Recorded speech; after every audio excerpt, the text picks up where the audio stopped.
think about it. Somebody starts a new business and you're the only power washing company in town. You've got most of the clients in town.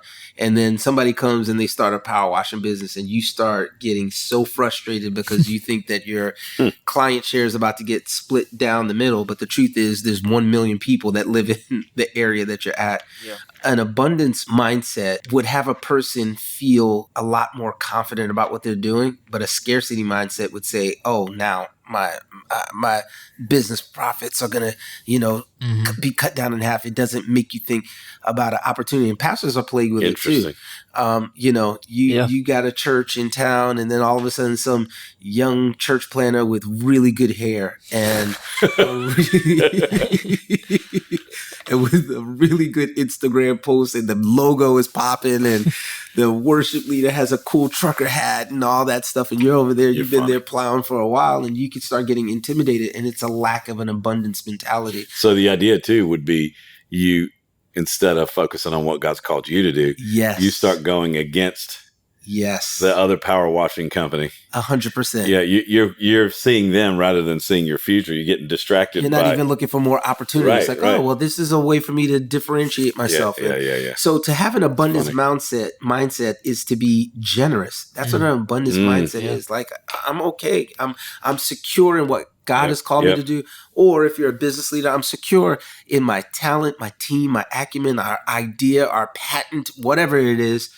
And if you are in an abundance mindset, you generally become a person that likes to give away ideas instead of hoarding them. You generally want to build relationships instead of pushing away from having a relationship, even with competitors. And you tend to give away more resources. So the challenge with this mindset is how we perceive obstacles.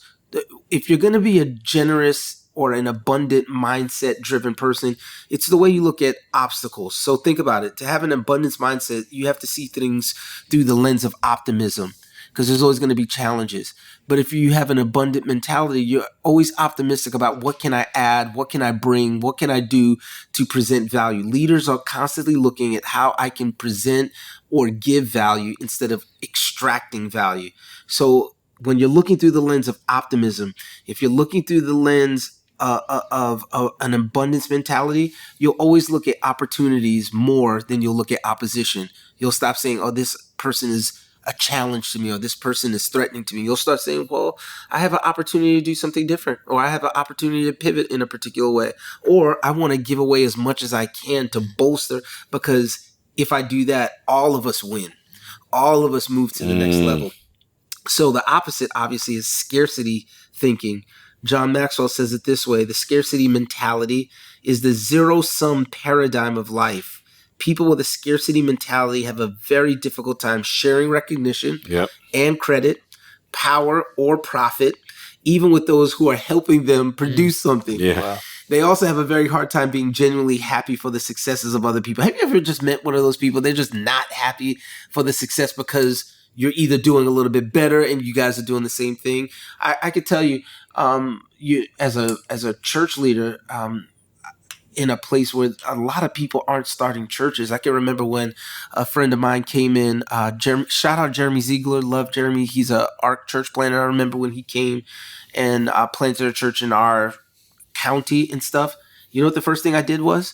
I reached out to him and said, "Hey, dude, I'd love to help you move into your house." Wow. I was one of the first, and I'm not doing that I'm not saying it to pat myself on the back here, but what I'm saying is I had a choice because we were struggling and we were trying to get things off of the ground. And I was bivocational. I could have looked at it and been like, "This dude's a threat," and we're going to be reaching the same people. We're like 20 minutes apart, but I decided we're going to have a relationship, and we have a friendship to this day. We partner together. We do a lot of different things, and I just want to encourage people out there. You have to have a mentality of optimism and calling and an abundance mindset that I have something to give. I have value to add. Otherwise, you're going to have a very insecure mindset, a very scarce, hoard, us for no one mentality that bleeds over inadvertently into your teams and into your church culture. People sense that stuff all the time without you even saying a word. They can tell when you're a miser. Oh, yeah. So that's the abundance mindset. Let's be generous people. Let's not be plagued with a poverty mentality that holds people back from experience the fullness of what generosity is.